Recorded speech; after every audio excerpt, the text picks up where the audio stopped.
What this woman did next will shock you. You have to see the end. I was standing in a museum when a woman I'd never seen before slipped a note into my hand. Act normal, it said. Smile. Leave when I do. I looked up and she whispered, "That man is following you." When I turned around, I froze. I couldn't believe who was standing there.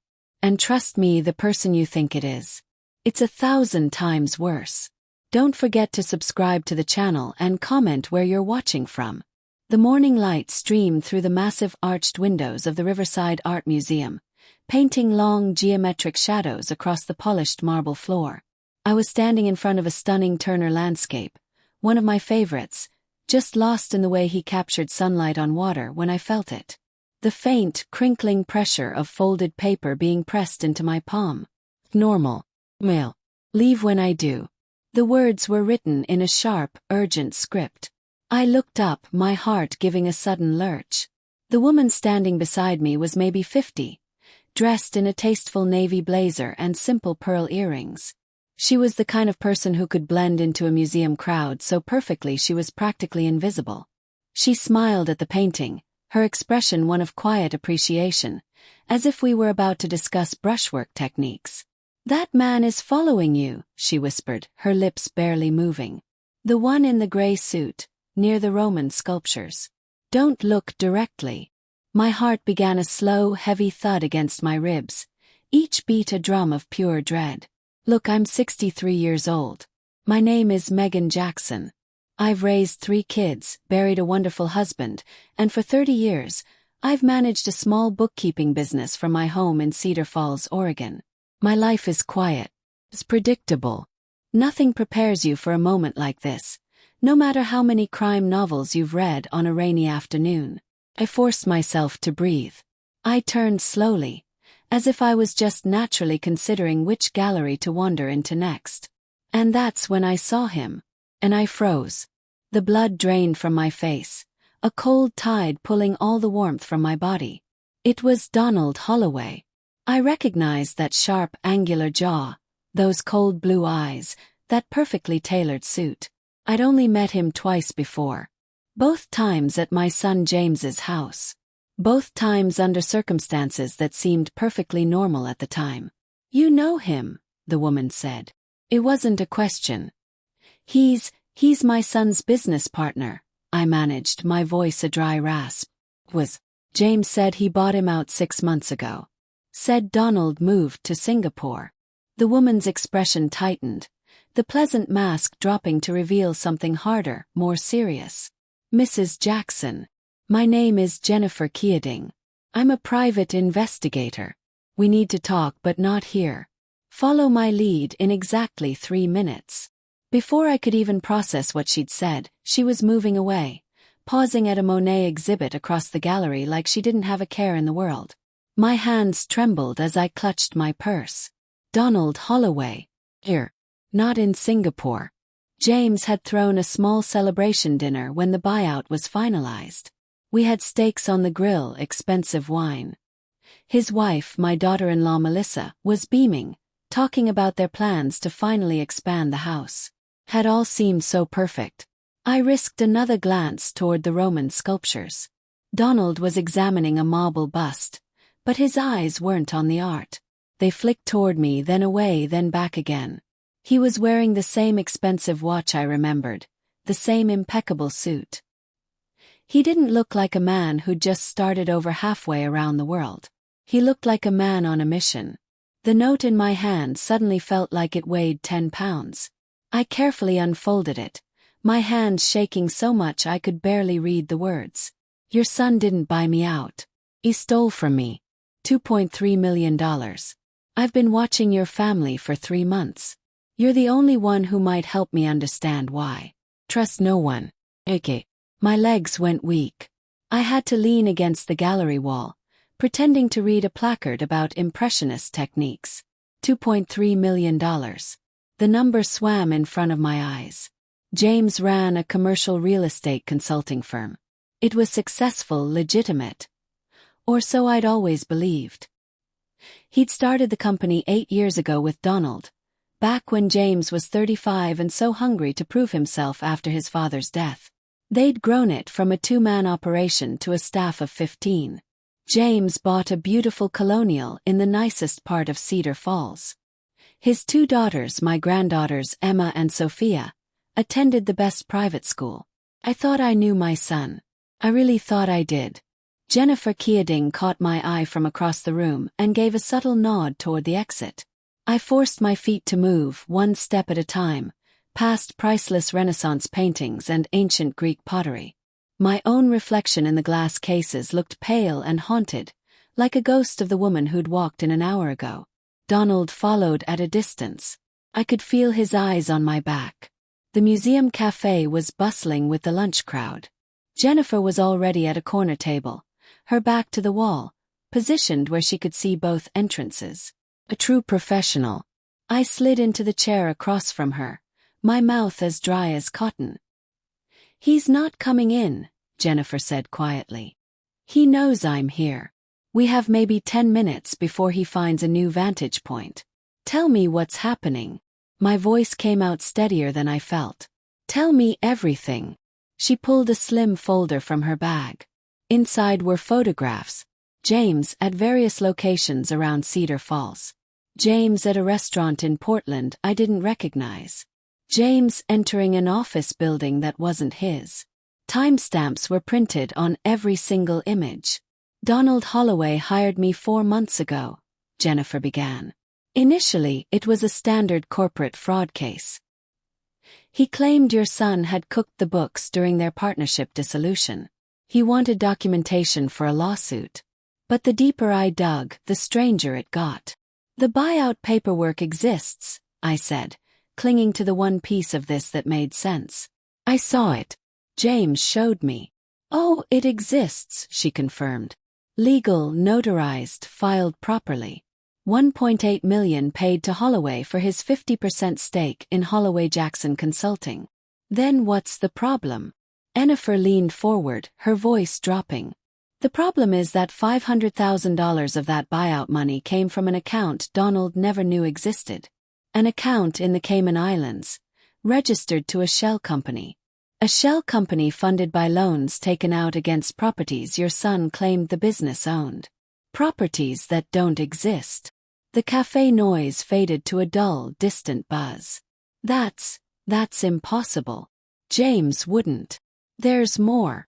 Jennifer slid another document across the table.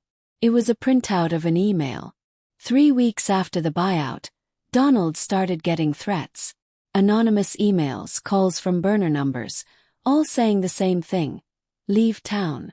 Forget about the business. Or your family will pay the price." I stared at the printed threats. The language was cold, professional, and absolutely terrifying. "Donald has a daughter, Olivia, at the University of Washington," Jennifer continued. "Someone sent him photos of her. Photos of her walking to class, eating lunch in the student union, studying in the library. He got scared. Really scared. So he did what they wanted. He made it look like he'd moved abroad, changed his phone number, told everyone he was starting over in Singapore. But he stayed here, local, living under a different name. And he hired me to find out who was really behind the threats." "And you think it's James?" "My own son." "I think it's more complicated than that." Jennifer pulled out another photo. This one showed Melissa, my daughter-in-law, getting into a sleek black Mercedes with an older man I didn't recognize. "Do you know who this is?" I shook my head, a new wave of dread washing over me. "Richard Caldwell," Jennifer said. "Real estate developer. City councilman. And according to my research, someone with significant connections to some very questionable business deals. He's been seen with Melissa repeatedly over the past 6 months. Never with James." The room tilted slightly. I gripped the edge of the table to steady myself. "Mrs. Jackson," Jennifer said, her brown eyes holding mine with an intensity that made it clear this was the real question, the one everything else had been building toward. "I need you to think very carefully before you answer. Has James asked you about your house recently? About your property deed, your will, anything financial?" The memory hit me like a splash of ice water. 2 weeks ago, James had stopped by on a Tuesday afternoon, which was unusual. He always visited on Sundays with the girls. He'd seemed distracted, kept checking his phone. And then, almost casually, as we sat drinking tea in my kitchen, he'd asked if I'd ever considered putting the house in a trust. "Just for estate planning, Mom," he'd said, flashing that charming smile that had gotten him out of trouble since he was 6 years old. "It would protect the asset. And with property values rising, it just makes sense to have everything documented properly." I'd told him I'd think about it. He'd kissed my cheek, said he'd send over some information about a great lawyer who could help. I hadn't heard from him since. "He mentioned estate planning," I said slowly, the words tasting like poison. "He wanted me to put the house in a trust." Jennifer's expression darkened. "When?" 2 weeks ago. "He said he'd send me information about a lawyer, but..." I trailed off. He hadn't called. He always calls on Sundays to check in, even when he's busy. He hadn't called last Sunday. "Mrs. Jackson, I need you to listen to me very carefully." Jennifer's voice dropped to barely a whisper. "Don't sign anything. Don't make any financial changes. And most importantly, do not tell James we spoke." "Why? What's happening?" She glanced toward the cafe entrance, then back at me. "Donald isn't the only one watching your son. The FBI has been investigating a commercial real estate fraud ring operating in Oregon and Washington for the last 18 months. Money laundering, shell companies, fraudulent loans. They're building a massive case, but they don't have enough concrete evidence yet to make arrests." The letters FBI made my chest constrict. "Richard Caldwell is their primary target," Jennifer continued. "But they believe he has partners, younger men who handle the day-to-day operations, while Caldwell provides the political cover and the veneer of legitimacy." "You think James is one of those partners?" I whispered, horrified. "I think James got involved in something that grew far, far beyond what he ever intended. I think Donald figured it out, and that's why your son had to push him out so aggressively. But the question that keeps me awake at night is this: what does your house have to do with any of it?" Before I could even begin to form an answer, Jennifer's phone buzzed. She glanced at the screen and her face went pale. "We need to leave." "Different exits." "What's wrong?" "Donald just texted me. He says there's another man here. And this one isn't watching you." She stood up quickly, gathering her folder. "He's watching me." My blood turned to ice. What does that mean? It means someone knows I'm investigating. And they want to know what I've found. And who I'm talking to. Jennifer pressed a business card into my hand. "Memorize this number. Then destroy the card. If you need me, use a payphone or a burner. Never your own cell. Trust absolutely no one in your family until we know the full truth." "Wait," I called after her, but she was already moving toward the rear exit, her navy blazer disappearing into the crowd of museum visitors. I sat frozen for a moment, my mind a frantic whirlwind of names and numbers and accusations. Then I forced myself to stand, to walk calmly toward the main entrance, to act like a normal woman who'd simply enjoyed some art on a Thursday afternoon. Donald Holloway was gone from the sculpture gallery. But as I stepped out into the bright October sunshine, I caught a glimpse of a man in a dark jacket leaning against a car in the parking lot. He was holding a phone to his ear, and his gaze was fixed on the museum entrance. He watched me walk to my car. He watched me pull out of the parking lot. He watched me drive away. And I knew, with a certainty that chilled me to the bone, that my quiet, predictable life had just become more dangerous than anything I had ever imagined. That night I sat in my kitchen, the same kitchen where I'd raised my children, where James had done his homework at the old oak table, where we'd celebrated countless birthdays and holidays. And I pulled out the one thing I hadn't told Jennifer about. 3 days ago, a plain manila envelope had arrived in my mail. No return address. Inside was a single page. It was a photocopy of a property deed transfer document, dated for next month. It showed my house, my home of 35 years, being transferred to something called Riverside Holdings LLC.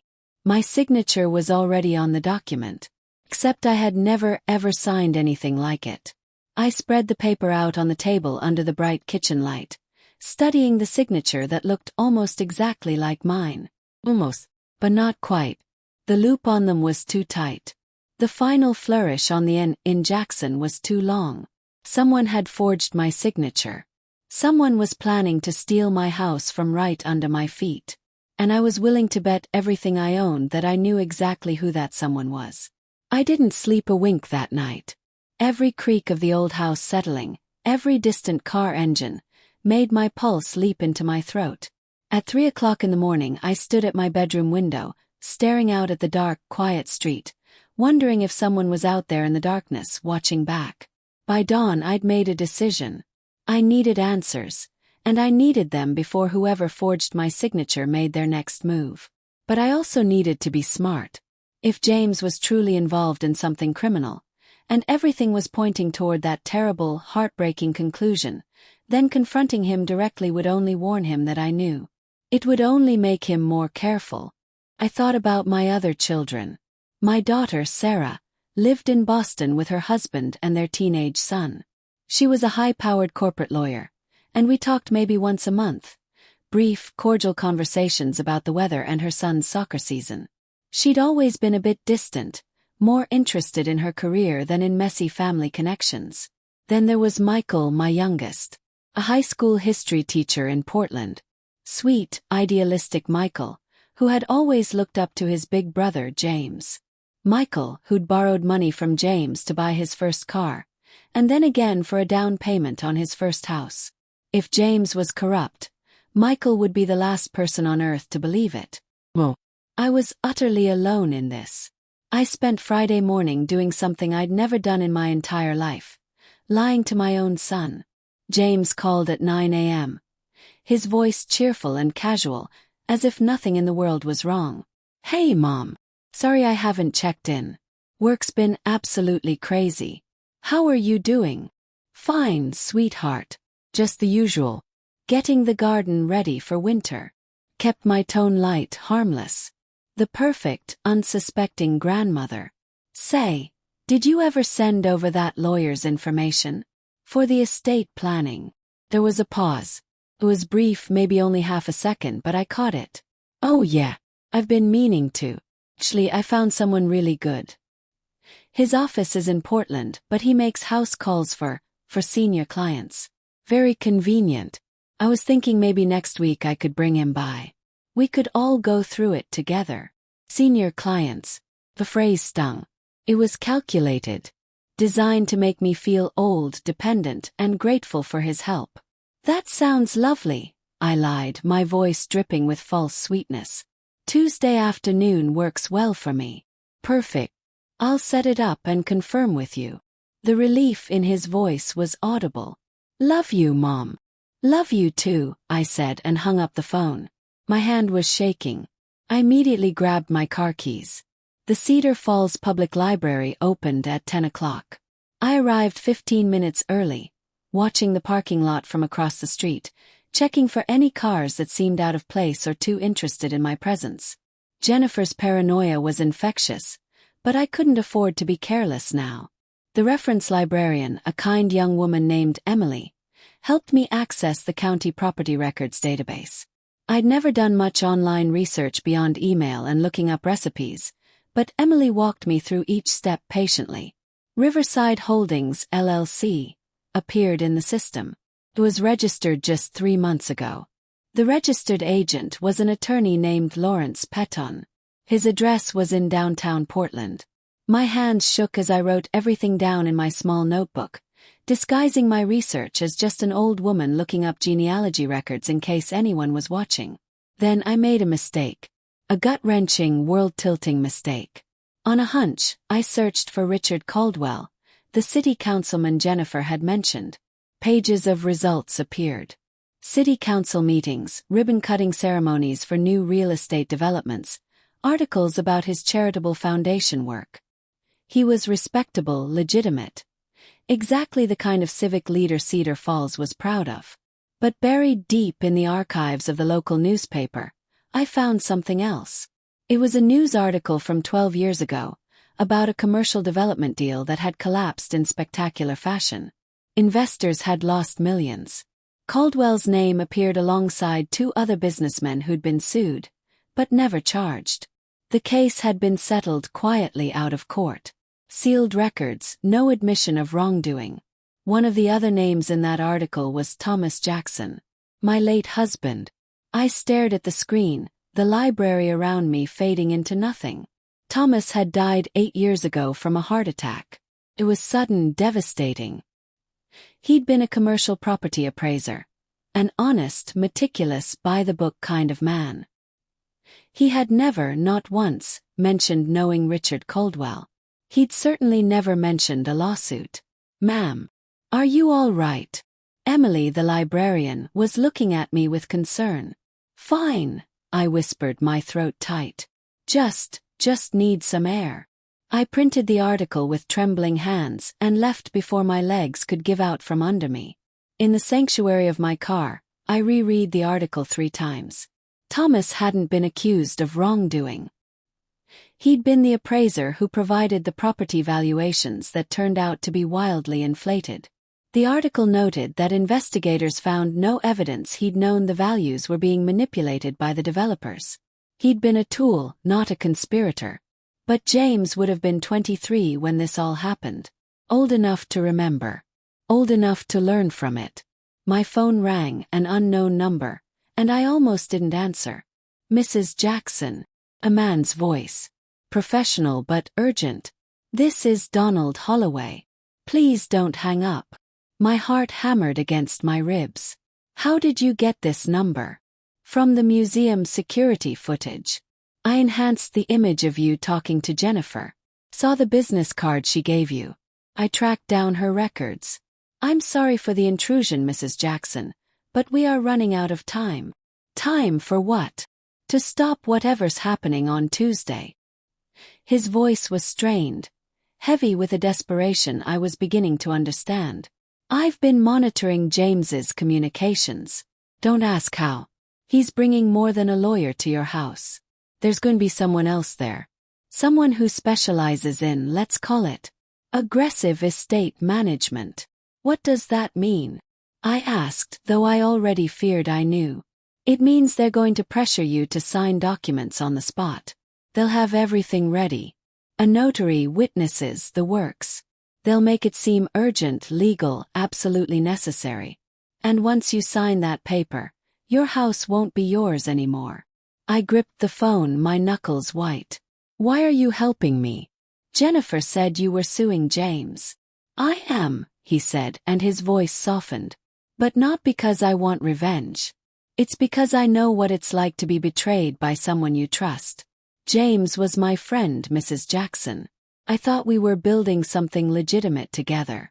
By the time I realized what he was really doing, I was in too deep. He used my own daughter to keep me quiet. I can't let him do the same thing to his own mother." "What was he really doing? Tell me everything." Donald took a deep, shaky breath. "Your son is running a loan-out fraud scheme. He identifies elderly homeowners with valuable property. People who are often isolated, vulnerable, trusting.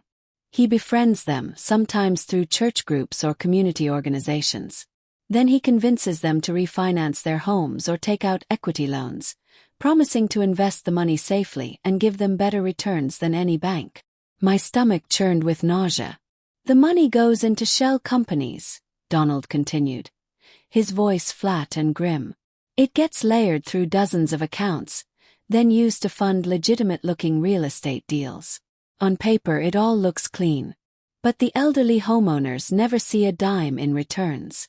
Eventually, they default on the massive loans they didn't even understand they'd taken out. They lose their homes. And meanwhile, James and his partners swoop in and acquire the properties at foreclosure auctions for pennies on the dollar." "How many people?" I whispered. "That I know of. 17 in the past 3 years. Probably more before I joined the company. I didn't figure it out until last year. I swear I thought we were doing legitimate consulting work. When I confronted James, he just smiled. He said I was already implicated in everything. He had documents with my signature, emails that made it look like I was the one running the scheme. He gave me a choice: take the buyout and disappear, or he'd make sure I took the fall for all of it. Alone. And my house. Your house is different. It's more valuable. It's in a prime location for the kind of commercial development Caldwell loves. But more than that, I think this is personal for James. I think he needs to prove something. Prove what? That he's smarter than his father was. That he won't make the same mistakes. The words hit me like a physical blow. You know about the lawsuit. The one Thomas was involved in. James talked about it once when he was drunk, Donald said quietly. He said his father was a fool who let other men get rich off his hard work while he stayed poor and honest. He said he'd learned the most important lesson of his life from watching your husband. That in business, nice guys don't just finish last. They finish broke.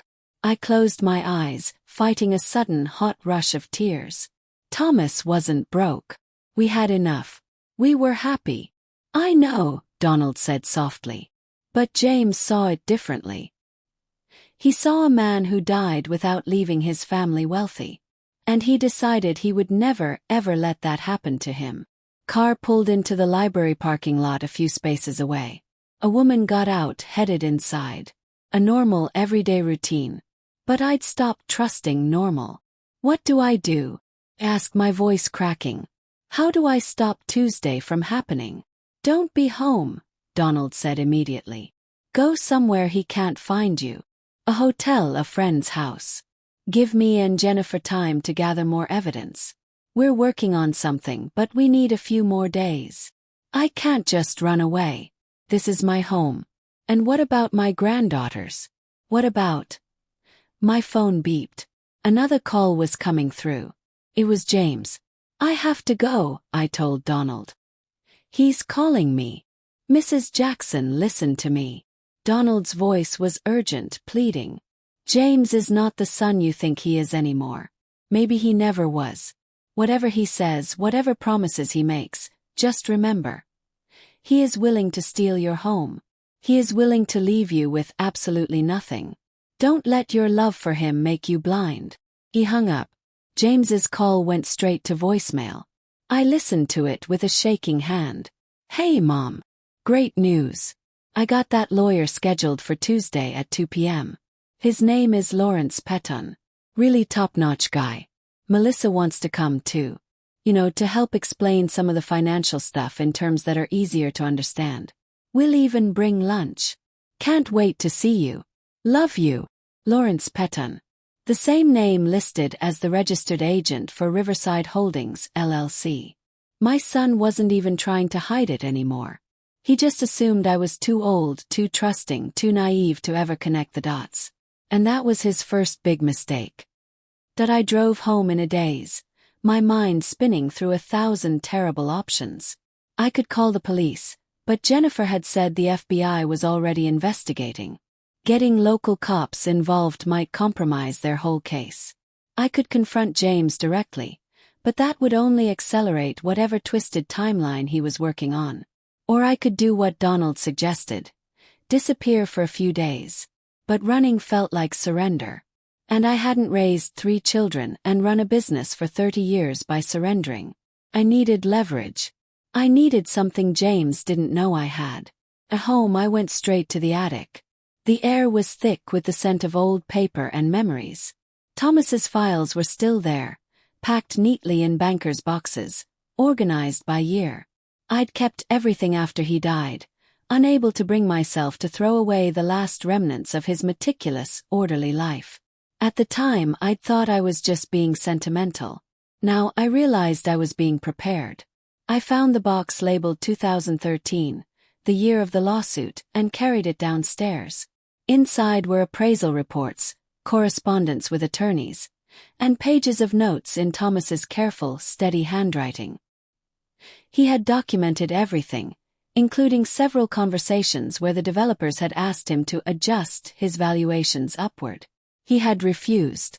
He had been threatened. He had reported the threats to his supervisor. There were names in these files, companies, properties, and there, in a document dated just 3 months before Thomas died, was a memo. It was about a new, young appraiser being hired by one of the firms involved in the lawsuit. An appraiser who was just starting out, eager to please, and willing to be more flexible with his valuations. The appraiser's name was James Jackson.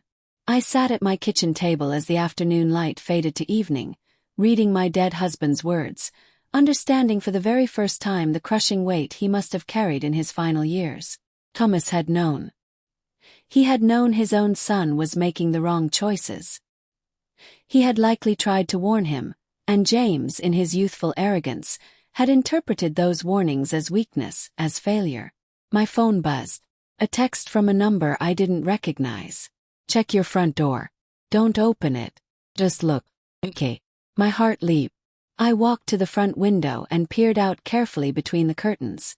Taped to my dark wood door was a bright white envelope. It seemed to glow in the gathering dusk. I didn't dare go out to get it. Instead, I called Jennifer from my landline. "Did you put that there?"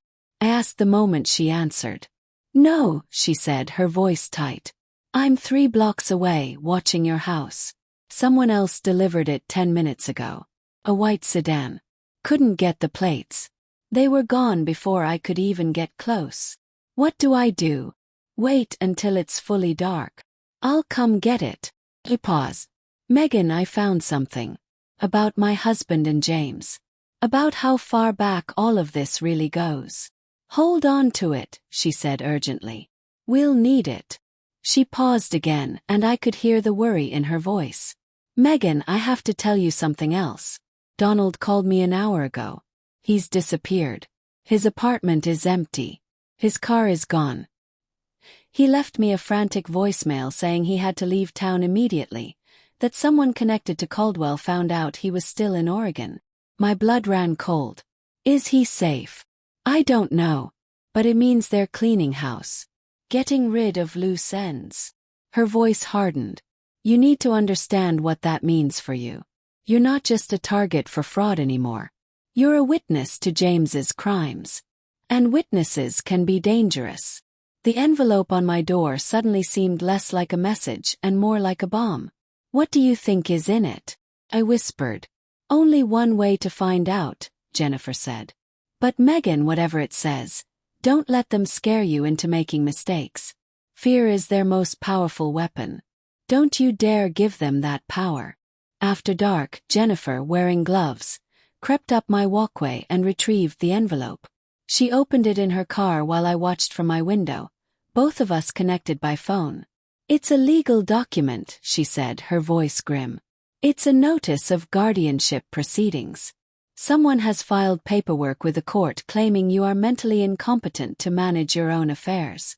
They're requesting an emergency hearing for next Monday." The room spun. I had to grab the back of a chair to keep from falling. Who filed it?" Jennifer was quiet for a long, terrible moment. When she spoke again, her voice was gentle but firm. "Your daughter-in-law, Melissa. She's claiming you've shown increasing signs of dementia and confusion. She has supporting statements from 3 witnesses. A neighbor, your doctor's receptionist, and someone from your bank." She took a breath. "And Megan. The petition says that James is too emotionally compromised to file it himself because he's in denial about your deteriorating condition. It's actually quite clever.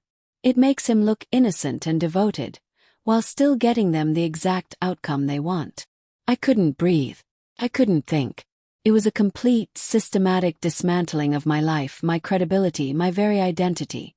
"If they get guardianship," Jennifer continued, her voice heavy, "they'll have legal control over all your assets, including your house. And there won't be a single thing you can do to stop it." I spent Saturday morning doing something that would have seemed paranoid a week ago, but now felt like simple survival. I drove to a 24-hour copy shop and photocopied everything. Thomas's files, the forged deed transfer, the guardianship petition, every scrap of evidence I had gathered. I made 3 complete copies, storing them in 3 different locations. One set went into my safe deposit box at the bank. One went to my neighbor Dorothy, a retired schoolteacher who thought I was just getting my estate papers organized for my kids. And the third set, I sealed in a waterproof bag and buried deep in my garden, beneath the old rose bushes my Thomas had planted for me. If they wanted to declare me incompetent, I would show them exactly how competent I was. By noon I was exhausted, but my mind was clear as a bell. I was washing dishes when my phone rang. It was Sarah, my daughter, calling from Boston on a Saturday afternoon. We never talked on Saturdays. Mom, hey, do you have a minute? Her voice had that clipped, professional lawyer tone she used when she was getting down to business. Of course, sweetheart. How are you? I'm fine. Listen, James called me last night. There was a pause, and I could hear the faint rustle of papers. He's worried about you, Mom. Worried? I said, keeping my voice steady. He said you've been acting strangely, forgetting things. He mentioned you asked him about estate planning, but then couldn't remember the conversation. My grip tightened on the phone. That's not true. I remember everything perfectly. Mom, it's nothing to be ashamed of. Memory issues are completely normal at your age. James just wants to make sure you're taken care of. We all do. Sarah, I am 63 years old, not 93. My mind is fine. But you live all alone in that big house. And James said you've been asking repetitive questions, getting confused about dates. Her voice softened with a manufactured sympathy that made my skin crawl. He even showed me some concerning emails you sent him. They were rambling, disjointed. Not like you at all. As flooded my veins. What emails? The ones from last week about Dad's old files. Asking about people James doesn't even know. He said you've been obsessing over things that happened years ago, getting upset about business deals that have nothing to do with you. I had never sent James any emails about Thomas's files. I had barely spoken to him since the museum. They were creating a completely false narrative. Sarah, I need you to listen to me very, very carefully, I said, my voice low and urgent. I haven't sent James any strange emails. I haven't forgotten any conversations. Someone is lying to you. Your brother is trying to steal my house. He's involved in criminal activity, and he is building a case to have me declared incompetent so I can't stop him. The silence that followed was worse than any argument. It was the sound of a judge handing down a sentence. Mom, Sarah said finally, her voice now clinical, detached, devoid of any daughterly warmth. This is exactly what James was worried about. Paranoid thinking. Accusations against family members. These are classic signs. Classic signs of what? Of cognitive decline. Of someone who needs help. She took a sharp breath. I'm flying out tomorrow. I've already booked the ticket. We're going to sit down together. You, me, James, and Michael, and we are going to figure out the best way to support you through this. Sarah, please. You have to believe me. I love you, Mom, she said, the words a hollow echo. We'll talk more when I get there. Try to rest. She hung up. I stood in my kitchen, the phone dead in my hand, understanding with a sickening, crystalline clarity what was happening. James had gotten to Sarah first. He'd shown her manufactured evidence, planted seeds of doubt about my mental state, and positioned himself as the concerned son trying desperately to help his declining mother. And Sarah, my brilliant lawyer daughter who had always been more interested in legal precedents than family bonds, had looked at the evidence and made her professional assessment. They were building an airtight case. Medical concerns from James. Legal documentation from Melissa. And now, professional corroboration from Sarah. By the time I walked into that guardianship hearing on Monday, I would be facing not just my son, but my entire family, all of them united in their conviction that I needed to be saved from myself. Called Jennifer immediately. They've turned my daughter against me, I said without preamble. James manufactured emails, convinced Sarah I'm having memory problems. She's flying out tomorrow to stage some kind of family intervention. How many people will be at this intervention? Jennifer asked, her voice sharp. Sarah said all of my children. James, Michael, and her. That's good, Jennifer said, surprising me. How is that possibly good? Because it means they're rushing, she replied. And desperate people make mistakes. I heard papers shuffling on her end of the line. I've been digging deeper into Richard Caldwell. The man is meticulous. 30 years in business without a single indictment. But 3 months ago something changed. He started liquidating assets, moving money offshore, closing down legitimate business ventures. Those are the classic signs of someone who knows an investigation is closing in. What does that have to do with James? Everything. Jennifer's voice was intense.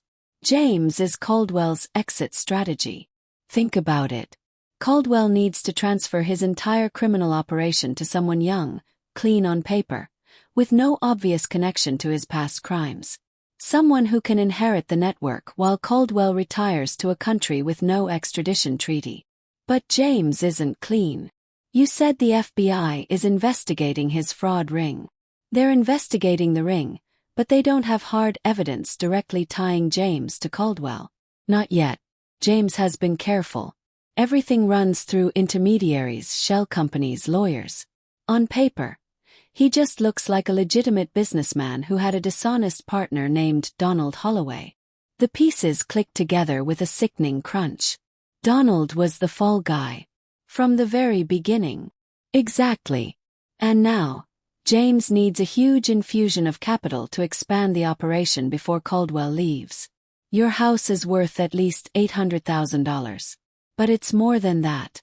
Stealing from his own mother, and getting away with it so cleanly. It proves to Caldwell that James has the ruthlessness this business requires. Felt sick. This is a test. It's an audition. And Mrs. Jackson, Jennifer said grimly, if James passes this test, if he successfully takes everything from you while making you look incompetent and himself look like a devoted son, then he becomes Caldwell's heir. Which means the fraud scheme that has hurt 17 people becomes a multi-state operation that could hurt hundreds. The weight of it pressed down on me. This wasn't just about my house anymore. This was about stopping something much larger, much darker from being unleashed. What's our move? Yes. We need evidence linking James directly to Caldwell's criminal activity. Something concrete the FBI can use. And we need it before that hearing on Monday. Jennifer paused. There's something else. I made contact with an agent at the FBI who's been working the Caldwell case for a year. Special Agent Torres. She's willing to talk to you off the record. But it has to be today. Tonight. Where? I'll text you the address. Come alone. And Mrs. Jackson, bring Thomas's files. Torres thinks your late husband might have documented a lot more than he ever realized. At 7 o'clock that night, I drove to a quiet coffee shop in Portland, a 40-minute drive from Cedar Falls. The place was nearly empty. Jennifer sat at a back table with another woman. She was in her 40s, with dark hair pulled back in a severe bun and sharp, intelligent eyes that assessed me the moment I walked in. Mrs. Jackson, this is Special Agent Carmen Torres, FBI White Collar Crime Division. Torres didn't offer her hand. Let's be clear about something up front, she said, her voice low and direct. This conversation is not official. I am not here as an FBI agent. If you repeat anything I say, I will deny we ever met. Understood. I nodded, sliding into the booth and placing the folder of Thomas's files on the table. Torres opened it, scanning the pages with practiced efficiency. Her expression remained neutral, but I saw her pause on certain documents, saw her eyes narrow almost imperceptibly. Your husband was thorough, she said finally. These notes about pressure from developers, these names. This corroborates intelligence we've been trying to verify for months. Will it help your case against Caldwell? It helps establish a pattern and a timeline. But Caldwell is a ghost. He never touches anything directly. We need someone from inside his operation willing to testify. Torres looked at me, her gaze unwavering. We thought Donald Holloway might be that person. But he's vanished. And frankly, his credibility is shot. What about James? The words hurt to say. If you gave him immunity, would he testify against Caldwell? Torres's expression hardened. Your son is not a small player, Mrs. Jackson. Based on what we've uncovered, James Jackson has been actively running this elder fraud operation for 3 years. He recruited Donald Holloway. He trained him, and when Donald developed a conscience, your son systematically destroyed his life to keep him quiet. She leaned in. We've confirmed 23 victims so far. Total losses exceed $4 million. Most of them were too ashamed or confused to report it. Your son did that. 23 people. Like me. Trusting, vulnerable people. There's something you need to understand, Torres continued, her voice firm. We've been building this case for 18 months. We're close, maybe 3 weeks from having enough evidence for indictments. But if your son suspects we're onto him, if anything spooks him into running, we lose everything. Caldwell walks, James walks, and 24 families never see a shred of justice. What are you saying? I'm saying that whatever is happening with your house, with this guardianship petition, you need to play along. Let it happen. Let James think he's winning. I stared at her, horrified. You want me to let my son steal my house? I want you to help us put him in prison where he belongs, she countered. That guardianship hearing on Monday. It's a gift. It gets all the key players in one room on the record, making legal claims that we can later prove were fraudulent. If you fight it, if you expose what you know now, James gets spooked and runs. But if you seem confused, vulnerable, exactly what they expect you to be, then they'll get overconfident. And overconfident people make mistakes. And I lose my home. Temporarily. Once we make the arrests, all assets get frozen as part of the investigation. The property can't be transferred or sold. And when the case goes to trial, all fraudulent transfers are reversed by the court. You would get your house back. She was asking me to trust the system. The same system that had let a man like Caldwell operate for 30 years. The same system that had almost destroyed my husband. Torres must have seen the doubt on my face. I'm asking you to trust that some of us still care about getting it right, she said softly. And I'm telling you that you are not alone in this anymore. Jennifer spoke up quietly. Megan, there's another factor. Your granddaughters, Emma and Sophia. If this goes to trial and James faces serious prison time, those girls are going to need their family. They're going to need their grandmother. The thought of my beautiful, innocent granddaughters about to watch their world explode made my chest ache with a pain so sharp it took my breath away. What would I have to do? I asked, my voice barely a whisper. Torres pulled out a small device, no bigger than a button. You wear a wire. To the family meeting tomorrow. You record everything. We need James, Melissa, and Sarah on tape discussing the guardianship petition, the property transfer, their plans. We need them to spell it all out in their own words. That's the first step. And then at the hearing on Monday you play the part. You act confused, forgetful, easily led.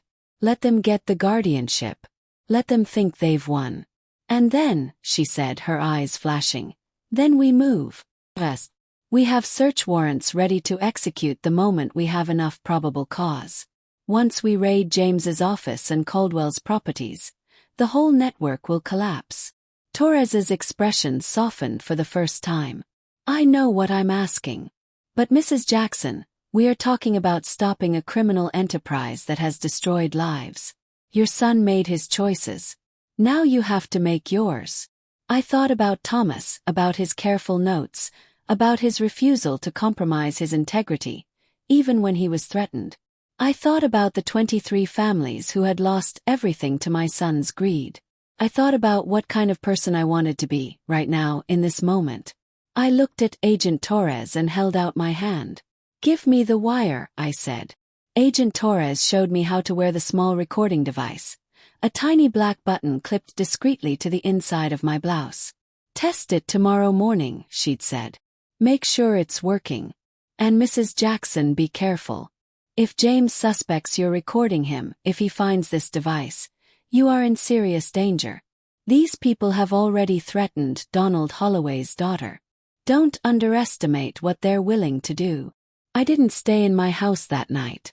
My own home, the place I felt safest in the world, now felt like a trap.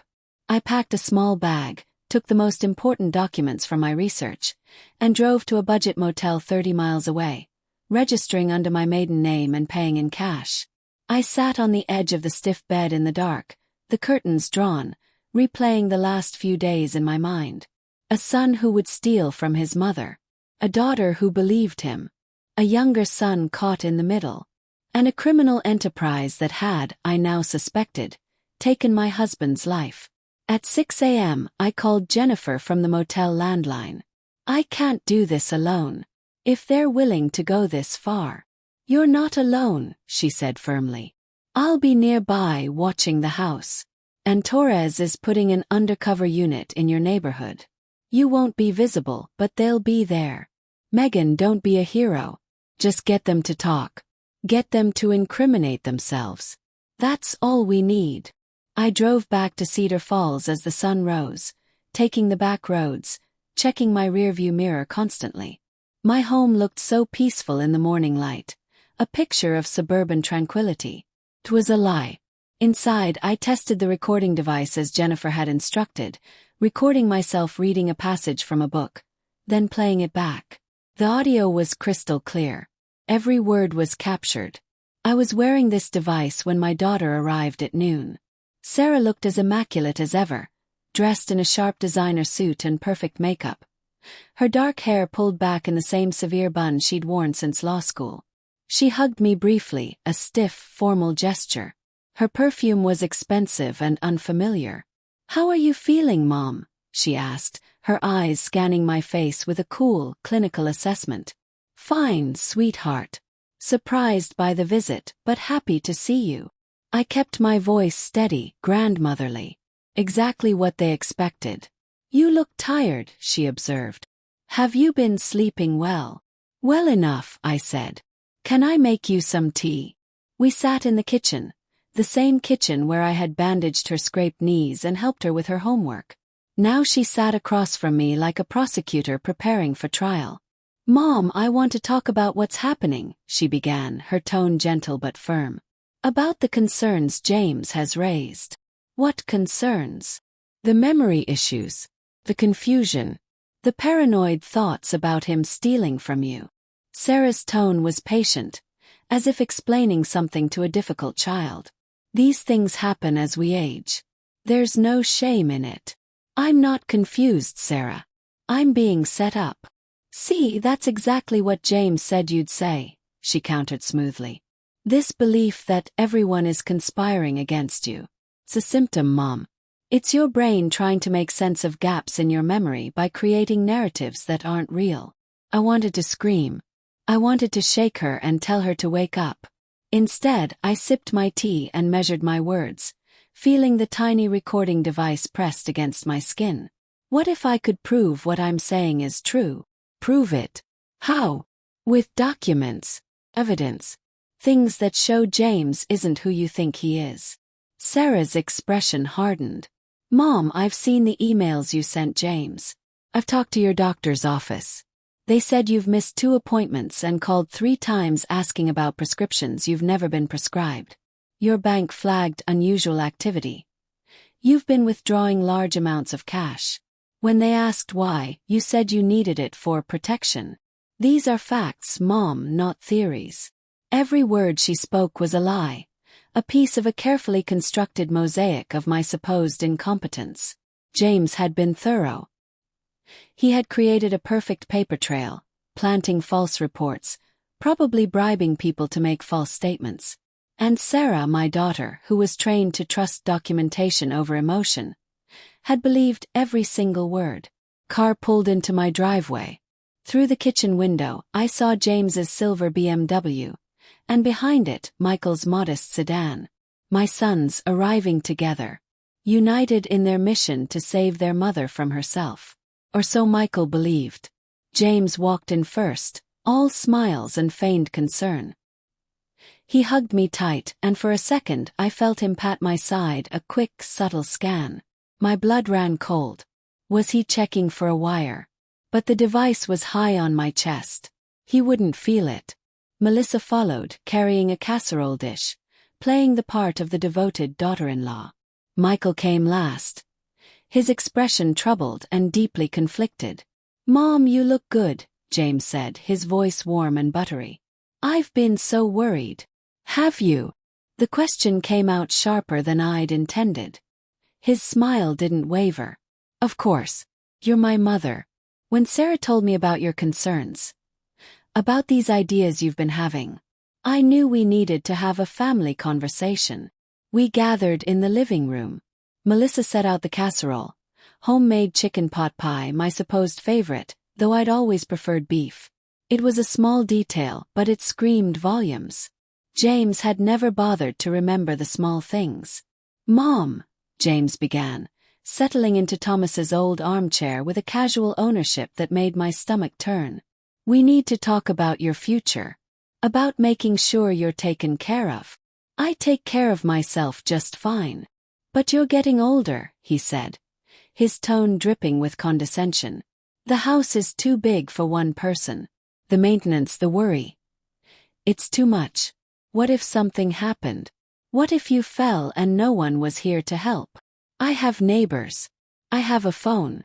But is that enough?" Melissa interjected, her voice syrupy sweet. "James and I have been discussing options. There's a beautiful assisted living facility in Portland. Private apartments, medical staff on site, social activities. You'd have your independence, but also security. I'm not moving to a facility. No one's forcing you to do anything," James said quickly. "We're just exploring options. But Mom, we also need to discuss the house. This property. It's a significant asset. And frankly, it's not being used efficiently." There it was. The real agenda. Barely 10 minutes into their performance. "What do you mean, efficiently?" "I mean it's valuable real estate sitting empty most of the time," James said, his tone shifting from concerned son to cold businessman. "You live in just 3 rooms. The bedroom, the kitchen, this living room. The rest is just wasted space. I've had the property appraised with a commercial zoning approval. This location could be worth over $1 million. That's money you could use for your care, Mom. For your future. My future in a facility you've chosen. A facility where you'd be safe and comfortable," he said with a smile. "Mom, I know change is scary. But you have to trust that we have your best interests at heart." Michael, my sweet Michael, spoke up for the first time, his voice soft. "Mom, I think what James is saying makes sense. You shouldn't have to worry about property taxes and repairs and all that stress. Let us help you. Let us handle these things." He looked so earnest, so full of love. He was a pawn in his brother's cruel game, and he didn't even know it. "And the guardianship petition?" asked, looking directly at James. "Was that about my best interests too?" The room went silent. James's expression flickered, just for a second, before the mask of concern slammed back into place. "The petition was Melissa's idea," he said carefully, throwing his own wife under the bus. "And honestly, I argued against it at first. But Mom, after the emails you've been sending, after talking to Sarah about your behavior, I realized she might be right. You're showing real signs of decline. And legally, having guardianship in place protects you from making decisions that could harm you financially." "Like what?" "Like withdrawing large amounts of cash.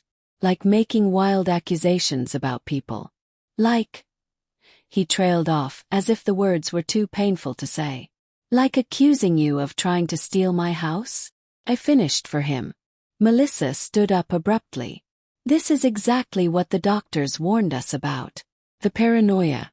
The hostility toward family members who are just trying to help. Megan, we love you, but you are not thinking clearly." "My mind is perfectly clear," I said, my voice dangerously calm. "Clear enough to know that you filed guardianship papers before ever speaking a word to me. Clear enough to know that James has already had this property appraised and rezoned. You're not planning to help me. You're planning to take everything I have." James's mask slipped further. His jaw tightened. His eyes went cold. Mom, you need to stop. You're embarrassing yourself. Am I? Or am I finally seeing the truth about what my son has become? What I've become? James stood up, his voice rising. I've become successful. I've built a business from nothing. I've provided for my family. I'm not the one living in the past, obsessing over Dad's old files and making wild accusations. The trap snapped shut. How do you know about Thomas's files? I asked, my voice soft but clear. The question hung in the air like a guillotine. James froze, his face going slack with shock as he realized his mistake. Sarah mentioned you'd been going through old papers, he stammered. No, she didn't, I said, standing to face him. I never told Sarah about the files. But you know about them, don't you, James? You know because you've been watching me. Or having someone watch me. Just like someone followed me at the library. Just like someone left a photo of me on my front door. You're not making any sense, Melissa interjected desperately. This is the confusion we've been talking about. Is it confusion or is it clarity? I looked at each of them. James with his barely controlled rage. Melissa with her calculated concern. Sarah with her cold legalistic assessment. And Michael with his dawning horrified uncertainty. Here's what I think is really happening. I think James is involved in something deeply criminal. I think he needs my house as part of a business deal. And I think all of this, the guardianship, the concerns about my memory, this entire intervention, it's all a show designed to get control of my assets before I can stop him. That's insane, James said flatly. Is it? Then why did Donald Holloway warn me about you? Why did he tell me you're running a fraud scheme that has hurt dozens of innocent people? James's face went completely white. You talked to Donald. I did, I said, pressing my advantage. And he told me everything. About the loans, the shell companies, the threats against his daughter. He told me you're not a legitimate businessman, James. You're a criminal. The word hung between us like a bomb. Wait, what's going on? Michael stood up, looking from me to James. His face a mask of confusion. James, what is she talking about? She's making things up. James insisted, but his voice lacked all conviction. Donald Holloway was my partner, yes. He embezzled from the company, and when I caught him, he created this elaborate lie to make himself look innocent. Then why did the FBI want to talk to me about you? Another mistake. A bigger one. James's eyes widened, and I saw a flash of genuine animal fear before he could control it. You talked to the FBI. His voice was dangerously quiet. I did. Because unlike you, James, I believe in the truth. Mom, if you talk to federal agents without a lawyer present. James was speaking faster now, his composure cracking completely. If you made statements about family matters you don't understand, you could have caused serious legal problems for all of us. Whatever they told you, whatever they implied, you need to understand they are building a case against Donald, not me. They used you. They didn't convince me of anything, I said calmly. They simply confirmed what I already knew. Melissa grabbed her purse. We're leaving. This is pointless. No. James's command stopped her dead. He turned to Sarah and Michael. Did either of you know she was talking to federal agents? They both shook their heads, looking completely shell-shocked. He turned back to me, his eyes blazing. Mom, I need you to tell me exactly what you said to them. Word for word. This is important. If you misrepresented facts about the business, about Donald, about the buyout. He ran a hand through his hair, the picture of a man unraveling. You could be charged with making false statements to a federal agent. Do you understand that? You could go to jail. Is that a threat, James? It's a fact. And it's why you need a guardian. You're making choices that could destroy your life, and you don't even realize it. He pulled out his phone. I'm calling Lawrence Petton. We're moving up the guardianship hearing. Emergency basis. I'll testify that you're an immediate danger to yourself. You can't do that, Michael said, his voice trembling. I can and I will, James snarled. Because if she's talking to the FBI, if she's making these wild accusations, she is not competent to make her own decisions. His eyes locked on mine, and I saw something in them I had never seen before. Not even a flicker of love or regret, just cold, hard calculation. I'm sorry, Mom, but you've forced my hand. He stepped into the hallway to make the call, his voice low and urgent. Sarah moved closer to me, her face pale. Mom, what have you done? If you're involved in a federal investigation. I'm a witness, Sarah, not a suspect. There's a difference. Not always, she retorted, her lawyer brain kicking in. If James is being investigated and you're cooperating against your own son, that makes you vulnerable. They could pressure you, manipulate you. Like James is manipulating all of you. She flinched. I came here to help you. But if you're determined to destroy this family, there's nothing I can do. Michael approached, his face a mess of confusion and hurt. Mom, I don't understand any of this. But James is right about one thing. You are acting different. This isn't like you. Maybe it is like me, I said softly. Maybe I'm finally asking the questions I should have asked 8 years ago when your father died. James returned, his face set like stone. Peton's filing the emergency papers now. The hearing is tomorrow morning, 8 a.m. Until then, Mom, I strongly suggest you don't talk to anyone else. No FBI agents, no private investigators. No one. For your own protection. Or for yours. Yes. He didn't answer. He just gathered Melissa and headed for the door. Sarah followed, shaking her head in disgust. Michael hesitated, looking from me to his brother, his heart clearly breaking. Michael, I said quietly, ask yourself why your brother is so terrified of what I might say. Ask yourself what he's really protecting. I'm protecting our family. James snapped from the doorway. From me. They left. All of them. Leaving me alone in the house that suddenly felt enormous and empty. I went to the bathroom, locked the door, and removed the recording device. My hands shook as I played back the audio. Every word was there. James admitting he knew about Thomas's files. His panic about the FBI. His explicit threat to have me declared incompetent immediately to shut me up. Was good. But was it enough? My phone rang. It was Jennifer. I heard everything, she said, her voice electric. Torres is listening to the live feed now. She says it's strong, but James was careful. He didn't explicitly admit to any specific crimes, just conspiracy. What about the emergency hearing? That's good for us. Means he's panicking. Panicked people make bigger mistakes. Pause. Megan, there's something else. As your family was leaving, the FBI surveillance unit watching your house saw someone else.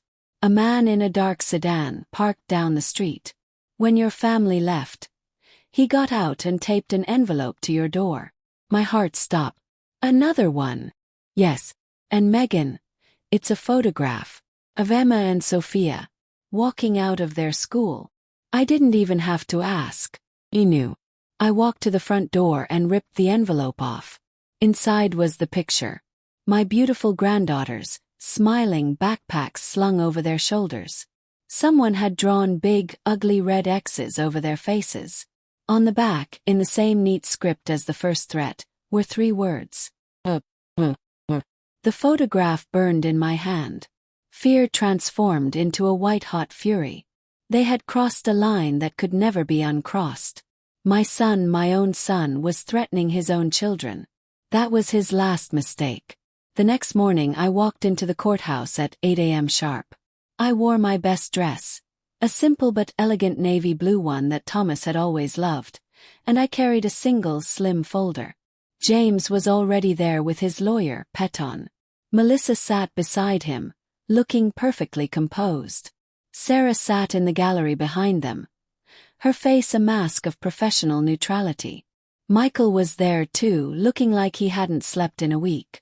James saw me and gave me a small, confident smile. The smile of a man who thought he had already won. He had no idea that FBI agents were discreetly positioned throughout the courthouse. He had no idea that at that very moment, search warrants were being executed at his home, his office, and Richard Caldwell's properties. The judge, an older woman with sharp, intelligent eyes, entered. "This is an emergency hearing regarding the guardianship petition for Mrs. Megan Jackson. Mr. Peton, you may proceed." And so it began. Peton laid out their case, painting a picture of a loving family trying to save their matriarch from her own deteriorating mind. The doctors testified, presenting their fabricated evidence.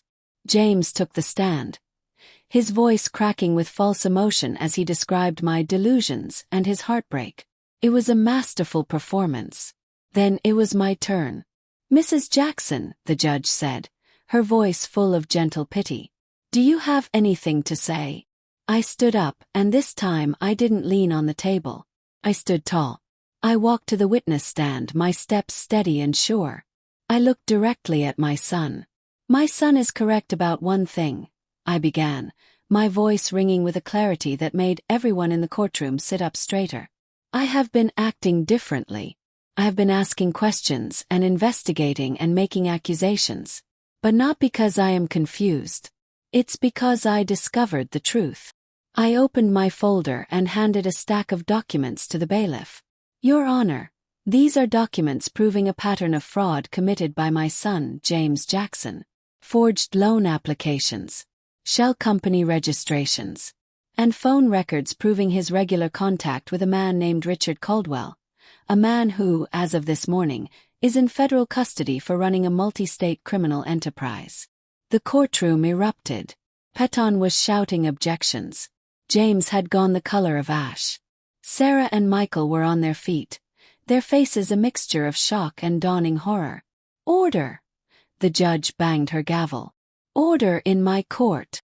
When silence fell, she looked at the documents, her expression growing darker with every page. Then she looked at me. "Mrs. Jackson, this is—" "That's not all, Your Honor," I said, pulling one last item from my folder. It was the photo of my granddaughters with the red X's drawn over their faces. I handed it to the bailiff. "Last night, after threatening to have me committed, my son had this delivered to my home. A threat against his own children, to ensure my silence today." James leaped to his feet. "That's a lie. I would never. I love my children. Do you, James?" I asked, my voice breaking with all the pain and love and fury of a mother betrayed. "Do you love them enough to stop? Or was their safety just another asset to be leveraged? Just another part of the deal?" Before he could answer, the courtroom doors swung open. Agent Torres walked in, flanked by 4 other agents. "Your Honor," she said, her voice calm and authoritative. "I'm Special Agent Carmen Torres, FBI. We have a warrant for the arrest of James Jackson for conspiracy to commit fraud, money laundering, and witness tampering." As the agents approached him, James looked at me, his eyes wide with disbelief and desperation. "Mom, tell them what?"